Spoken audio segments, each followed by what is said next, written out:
বিশ্বে এই প্রথম যে খেয়াই করে এইভাবে একটা ছোট স্টোর, ছোট দোকান এবং সাথে লোক পারাপার করে।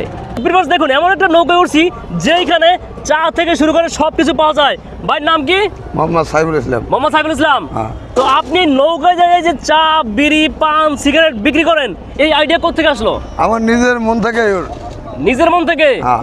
তো এখানে কি কি পাওয়া যায়? এই দেখি মনে হয় মুড়ি। বরিশালের মুড়ি। বরিশালের মুড়ি? হ্যাঁ। পিস কত?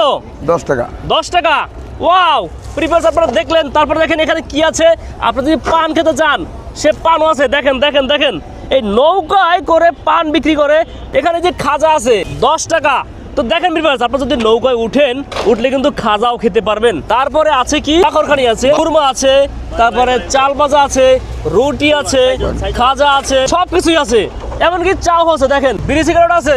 এটা কবে থেকে? 2 বছর। 2 বছর থেকে আপনি এইভাবে বিজনেস করেন এবং খেয়াতে মানুষ পারাপার করেন। বিশ্বে এই প্রথম যে খেয়াই করে এইভাবে একটা ছোট স্টোর, ছোট দোকান এবং সাথে লোক পারাপার করে। বাট দেশের বাড়ি যেন কোথায়? দেশের বাড়ি বরিশাল। বরিশাল। এই যে এইটা বরিশালের মানুষের দ্বারাই সম্ভব। এই ক্রিয়েটিভ আইডিয়া। মনুরা বোঝো তো এই মাল কথার বরিশালের। সবাই ভালো থাকেন। এটা কেমন লেগেছে অবশ্যই কমেন্টে জানাবেন। আমার সাথে আছে সুপারস্টার স্বপন খান। সে তো ভয়ে আল্লাহ আল্লাহ করে। এই আছে